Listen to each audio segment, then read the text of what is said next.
Hello, I'm Mary Eisenstein and I'm running for town board in the town of Southold. Today we're here in the town of Greenport talking about our repurposing of our resources. In an agricultural community, one of the characteristics of farming is that there is no waste. And Greenport Brewery is utilizing that in a way that is so unique. They are taking the spent grain and making bread, and then that bread is being used by Sarah here at First and South. I believe so strongly that we keep our farms farming out here, all right? And so that's the reason why I'm running. That we have not just young people, but young ideas coming into our community that are re-looking at, so it's like the repurposing of what it is that we're growing in the ground.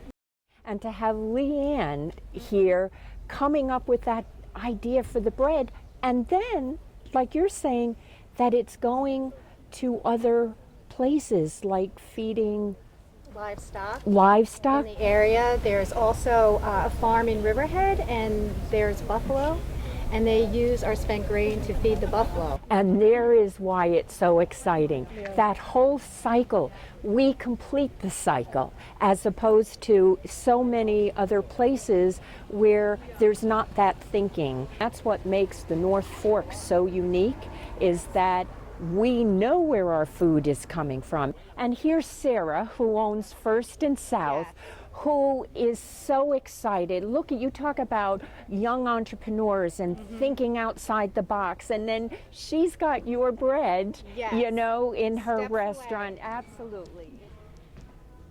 Hey Mary, what's up? Hey Sarah. For us, myself, my chef, most people that work here, we moved out here for the reason that we're self-reliant. We can order fresh produce. We can get any sort of meat products that we need. We can get any sort of winterized items. It's incredible what you can source locally, right? You have this paradigm shift in thinking that you saw that opportunity with that bread and bringing it here, so that so First and South is the only place that has that bread? Currently carrying her bread, It's small production for her to do it independently. Yes. And we're a smaller format restaurant. Yes. So it affords us to be able to purchase a small inventory product like that and then share it, because we can only do so many people in a day. Yeah. Which is nice. So it's a more intimate, more experiential trip for any of our guests. So when you're coming here, you're not just getting food on your plate, you're getting food that came from here. Small things, like one of our neighboring businesses that opened up this year, CJ Artisan. They are all great things made in New York State. And they use a commissary kitchen in Calverton, and they also do shops in Port Jeff and other small villages. They're out here a couple days a week. They kind of struggle with the commute that they're doing, so we're closed on Tuesdays and Wednesdays. And we strive to be a year-round community service restaurant.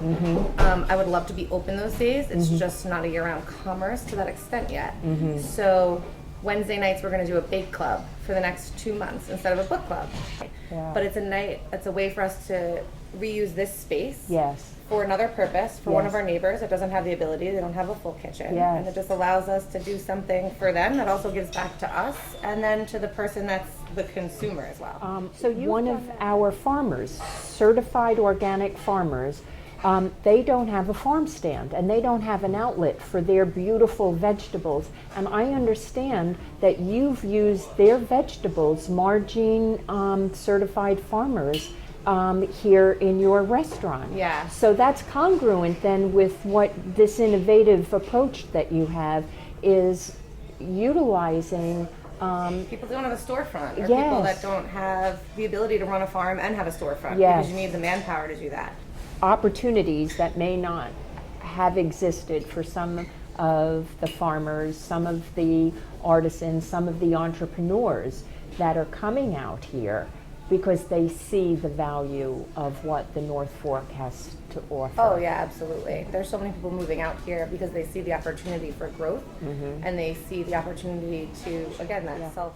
Well, Sarah, thank you so very much for, number one, sharing that exciting process and allowing